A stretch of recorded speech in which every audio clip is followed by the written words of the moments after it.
আসসালামু আলাইকুম। আজ আমরা দেখব কিভাবে এই ডাটাটাকে প্রিন্ট করতে হয়। আমরা গত ক্লাসে শিখছিলাম যে কিভাবে ডাটা সর্ট করতে হয়। যদি ডাটা বিভিন্নভাবে উল্টাপাল্টাভাবে দেওয়া থাকে, আমরা আমাদের প্রয়োজন অনুযায়ী কিভাবে ডাটাকে সর্ট করে আমরা আমাদের প্রয়োজন অনুযায়ী সেটাকে সাজিয়ে নিতে পারি। তো আজ আমরা দেখব কিভাবে ডাটাকে আমরা প্রিন্ট করতে পারি। দেখো এখানে কিন্তু অনেকগুলো ডাটা। এটাকে কিন্তু একটা পেজে আনা সম্ভব না।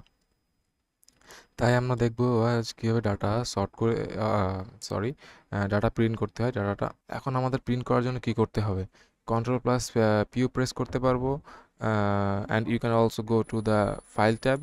দেন এখানে যদি আমরা প্রিন্টে যাই সেক্ষেত্রেও আমরা প্রিন্টে আসতে পারবো। সো এখন দেখো এইখানে কিন্তু আমাদের একটা কলাম এখনও আসতেছে না, তাই না? এই কলামটাকে যদি নিয়ে আসতে হয় সেক্ষেত্রে আমাদের কি করতে হবে? সেই কাজগুলোই আমরা এখন করব। সো দেখো এইখানে সেটিংসগুলো দেখো, যদি আমরা এখানে প্রিন্ট দেই তাহলে ডিরেক্ট প্রিন্ট হয়ে যাবে। এখন আমাদের যেহেতু এখানে আসতেছে না, দেখো এখানে ব্রাঞ্চ পর্যন্ত আসতেছে কিন্তু পাশে কাস্টমার কলাম এখনও বাকি আছে। তো আমরা যদি এখন আবার ওই ট্যাবে যাই, ট্যাবে যে এটাকে কীভাবে ঠিক করব সেটা চেষ্টা করি। সো এইখানে দেখো ফাইলটাকে আমরা ল্যান্ডস্কেপে রাখবো না পোর্ট্রেটে রাখবো, সেটা সেটিংস। এখানে যদি আমরা ল্যান্ডস্কেপ করি সেক্ষেত্রে দেখা যাচ্ছে যে আমাদের এখানে কাস্টমার সেটিংসে আসছে, কিন্তু এই দেখো এটা কিন্তু একটা পেজে আসতেছে না। যেমন এটা একটা পেজে, এটা একটা পেজে, ঠিক আছে? এখন আমরা চাচ্ছি যে যেমন এটা লেটারে আছে, তবে এটা লেটার কিন্তু নর্মাল প্রিন্টারে যে আমরা প্রিন্ট করতে পারবো না, এটা বড় প্রিন্টারগুলো দরকার হয়। তো এখান থেকে আমরা A4 যদি সিলেক্ট করি সেক্ষেত্রে আমাদের A4 পেজে চলে আসবে। এখান থেকে অনেকগুলো পেজের সাইজ আছে, যেমন এখানে লিগ্যাল সাইজ আছে, স্টেটমেন্ট সাইজ আছে, A4 সাইজ আছে, লেটার সাইজ আছে, সব ধরনের সাইজ এখানে পাবা। দেন এখানে মার্জিন, আমি যদি এখানে নর্মাল মার্জিন নর্মাল সিলেক্ট করা ছিল না মেবি, নর্মাল সিলেক্ট করলাম। এখান থেকে আমরা হোয়াইট সিলেক্ট করতে পারি। হ্যাঁ, তারপর এখান থেকে আমরা ন্যারো সিলেক্ট করলে মার্জিনটা খুবই ছোট হয়ে আসবে। দেন এইখানে আরও অনেক মার্জিনের দেওয়া আছে। সো এখান থেকে আমরা মার্জিনটা কন্ট্রোল করে নিতে পারি। এখন দেখো নাম্বার স্কেলিং। হ্যাঁ, আমরা যদি পেজ সেটআপে যাই এখান থেকে অনেক কিছু কাস্টমাইজ করে নিতে পারবো আমরা। এখানে যদি মার্জিনে যাই, দেখো মার্জিন কিন্তু এখানে 100% দেখাচ্ছে, 100% থাকে নর্মালি। তবে আমরা যদি এখানে কাস্টমাইজ করে নেই বা অন্য কিছু সিলেক্ট করি সেক্ষেত্রে এখানে 80% বা অন্য কোনো অ্যামাউন্ট দেখাতে পারে। যেমন এখানে মার্জিন কতটুকু দিতে চাই আমরা সেটা দিতে পারি। এখান থেকে শীট। তো দেখো এখন যদি আমরা মার্জিনে যাই দেখো এই আমাদের যে ডাটাটা এটা একটা কোণায় চলে আসছে। এখন আমরা যদি এটাকে হরিজন্টালি দিই তাহলে দেখবা এটা সেন্টারে চলে আসছে, এবং যদি ভার্টিক্যালি দিই দেখবা একদম এটা মিডিল একটা পয়েন্ট সে অ্যাডজাস্ট করে নিছে। হ্যাঁ, এখন দেখো আমরা এটাকে যেহেতু ল্যান্ডস্কেপে দিছি আমাদের কিন্তু এটা ল্যান্ডস্কেপ প্রয়োজন হচ্ছে না। আর দেখো এইখানে কিন্তু একটা বড় জায়গা দেখা যাচ্ছে, আর এটাকে আচ্ছা আমি আগে এটাকে পোর্ট্রেটে করে দেই তখন বুঝতে পারবা। যেমন এইখানে কাস্টমারও আসছে, আমার সব ফাইল মোটামুটি আসছে, কিন্তু দেখতে কিন্তু এটাকে ভালো লাগতেছে না। কারণ কি, এইখানে মার্জিনটা দেখো, এইখানে কিন্তু একটা হিউজ গ্যাপ দেখা যাচ্ছে এই সাইডের তুলনায়। তো এইটাকে আমরা কিভাবে ঠিক করতে পারি? তো আমরা যদি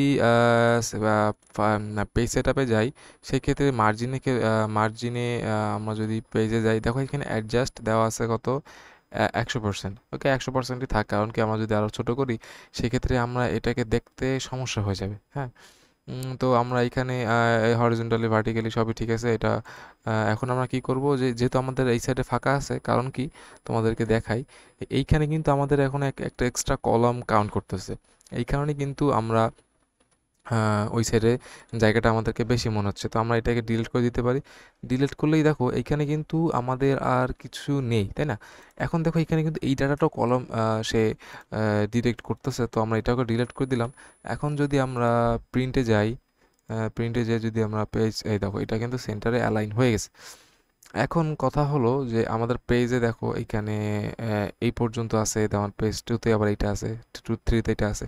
আমাদের কিন্তু প্রিন্ট করার জন্য এইটা রেডি, কিন্তু আমরা চাচ্ছি এটাকে আর একটু অন্যরকম প্রিন্ট করব। ধরো আমার এখানে যে দেখাই, আমরা যদি এইখানে যদি ধরো আমাদের এখানে অনেক ফাইল আছে, তখন যদি আমরা এইখানে পেজ লেআউটে ক্লিক করি তাহলে দেখা যাবে যে এইখানে কিছু কিছু ভাগ হয়ে গেছে। কি ভাগ হয়ে গেছে?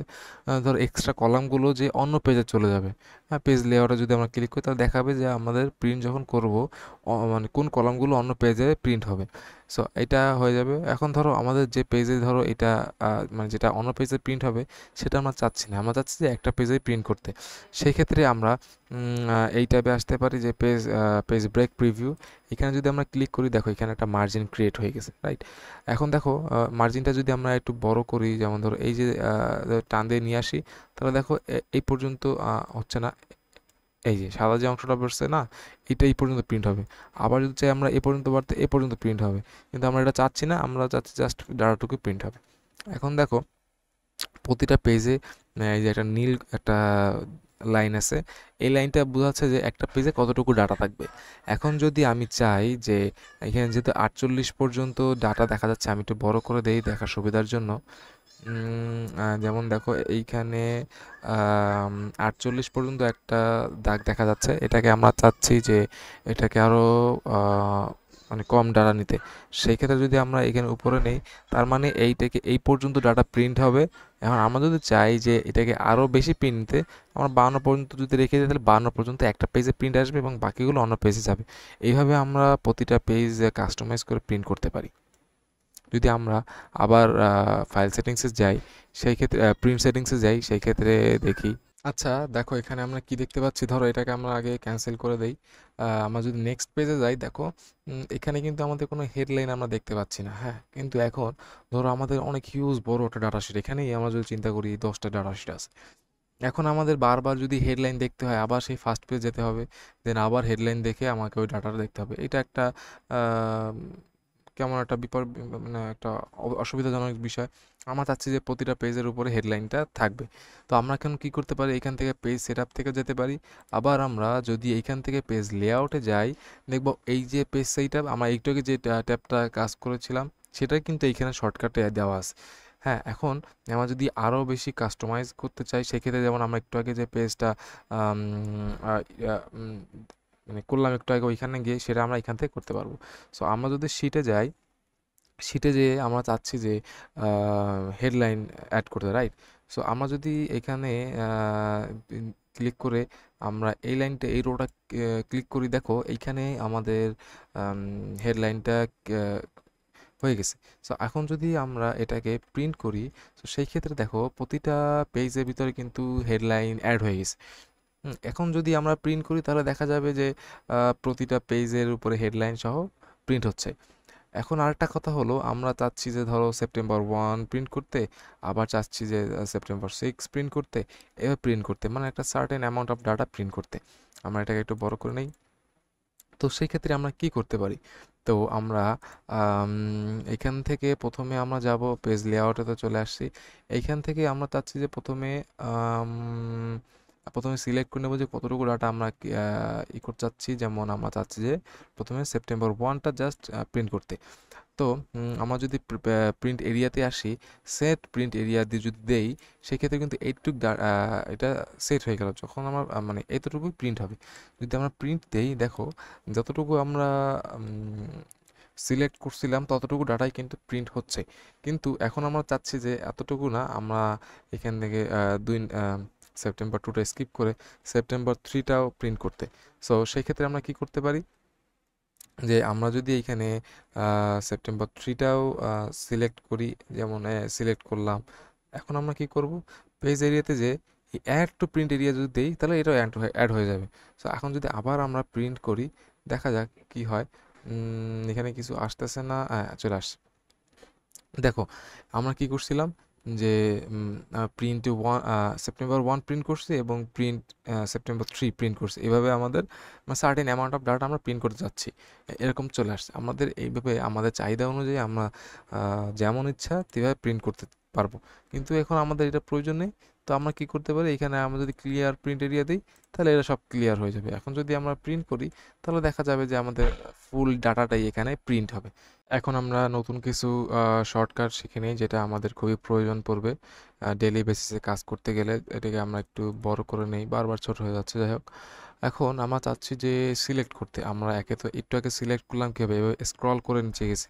এটা করতে কিন্তু অনেক সময় লাগবে, কারণ এখানে কিন্তু আমাদের হিউজ পরিমাণ ডাটা আছে। রাইট? তো আমরা এখন কি করতে পারি যে আমরা এটাকে সিলেক্ট করার জন্য যদি আমরা এখানে একটা ঘর সিলেক্ট করলাম, কন্ট্রোল শিফট দিয়ে রাইট অ্যারো দিলাম, দেখো পুরো রো কিন্তু তোমার সিলেক্ট হয়ে গেছে। এখন যদি আমরা নিচের যে অ্যারো কিটা ওইটা ক্লিক করি তাহলে দেখো একদম কিন্তু শেষ পর্যন্ত যতগুলো সেল আমাদের ছিল প্রতিটা কিন্তু সিলেক্ট হয়ে গেছে। এখন আমরা চাচ্ছি যে আবার প্রথমের ঘরে যেতে। তো সেই ক্ষেত্রে কি আবার আমরা স্ক্রল করে যাব, নাকি আমরা এই দেখো কার্সরের দিকে খেয়াল করলে দেখো এখান থেকে কিন্তু আমরা অনেক তাড়াতাড়ি যেতে পারতেছি। তাহলে কি আমরা এভাবে যাব, নাকি অন্য কোনো শর্টকাট আছে? হ্যাঁ, অন্য শর্টকাটও আছে। যেমন ধরো তুমি যদি এখন control shift plus back space click করো, দেখো সরি আমার শর্টকাটটা একটু ভুল গেছিলো।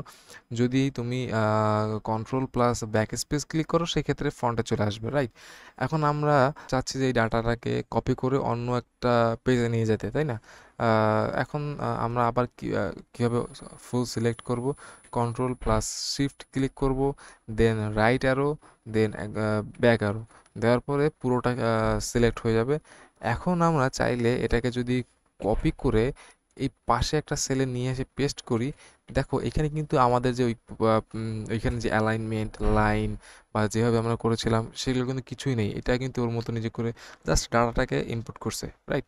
এখন আমরা চাচ্ছি যে আমরা যেভাবে ওইখানে ইউজ করছি ঠিক সেইভাবেই রাখতে।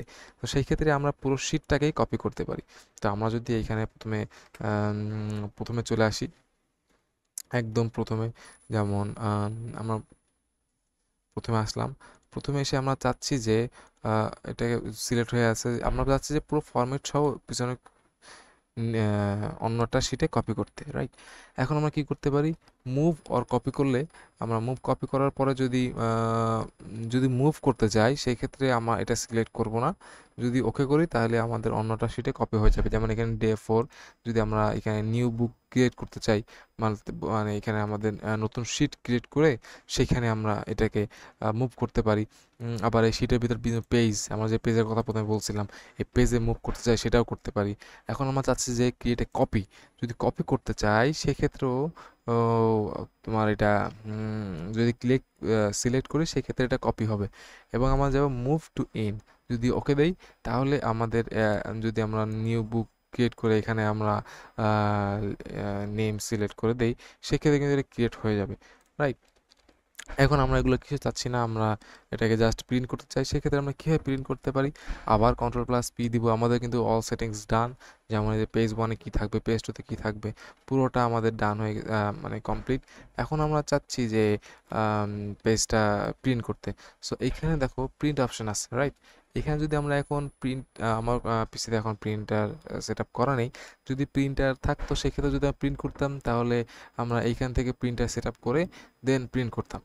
এখন তো আমার যেহেতু প্রিন্টার নেই সেই ক্ষেত্রে আমরা যদি প্রিন্ট দেই এটা আমরা একটা পিডিএফ ফাইল হিসেবে তোমার জমা হবে। যেমন আমার ডাউনলোড হয়েছে, এটা থেকে যদি আমরা লেটসে দিলাম bank deposit number, bank deposit data দিয়ে যদি সেভ করি তাহলে এটা আমার সেভ হয়ে যাবে। হ্যাঁ, সো এইভাবেই ছিল আমাদের আজ, যেমন এখানে ডাটাটা সেভ হয়ে গেল। তো এটাই ছিল ডাটা কিভাবে, মানে ডাটা বলতে কি এক্সেলে প্রিন্ট করাটা কিন্তু এটা অনেক কমপ্লিকেটেড একটা ব্যাপার, কারণ এখানে আমাকে হিউজ পরিমাণ ডাটা নিয়ে কাজ করতে হয়। এটা প্রিন্ট করাও একটা স্কিলের বিষয় আমি মনে করি। তো এটা ছিল আজকে আমাদের এক্সেলে কীভাবে প্রিন্ট করতে হয় সেটা। তো নেক্সট ক্লাস হয়তো একটা বা দুইটা আসবে এই এক্সেল কোর্সের উপরে, কারণ কি আমাদের অলমোস্ট ক্লাস শেষের পথে আর কি। লাস্ট ক্লাসগুলোতে আমরা দেখব কীভাবে অ্যাডভান্স ফর্মুলাগুলো ইউজ করতে হয়। তো এর মাধ্যমেই আমাদের এই কোর্সটা কমপ্লিট হবে। তো একটা বিষয় কি, এই এক্সেল বলো আর যাই বলো প্রতিটা ক্ষেত্রে কিছু জানার পরে সেটাকে আমাদের এক্সপেরিমেন্ট করতে হবে, নতুন নতুন জিনিস এক্সপ্লোর করতে হবে। এগুলো যদি আমরা না করি তাহলে সেক্ষেত্রে আমরা এটা সম্পর্কে বেশি জানতে পারবো না এবং বেশি কিছু শিখতে পারবো না। তো আমাদের উচিত যে আমরা নতুন যে জিনিসটাই শিখি সেটাকে সাথে সাথে ইমপ্লিমেন্ট করা। যেমন আমি আজ এই ডাটা শিটটাও দিয়ে দেবো, তোমরা আমি চাই বা তোমরা যদি চাও কীভাবে প্রিন্ট করতে হয় এটা প্র্যাকটিস করতে, তো সেক্ষেত্রে সুবিধা হবে কি তুমি যখন বড় একটা স্কেলে কাজ করতে যাবা বা কাজ করবা, সেক্ষেত্রে তোমাকে আর বারবার chat GPT, YouTube, Google search করে নিয়ে এসে দেখতে হবে না যে কোনটা কীভাবে করতে হয়। তখন তুমি ইমিডিয়েট কাজটা করে দিতে পারবা, একটা ভালো ইমপ্রেশন ক্রিয়েট হবে, রাইট? সো আজ ক্লাস এই পর্যন্তই। আল্লাহ হাফেজ।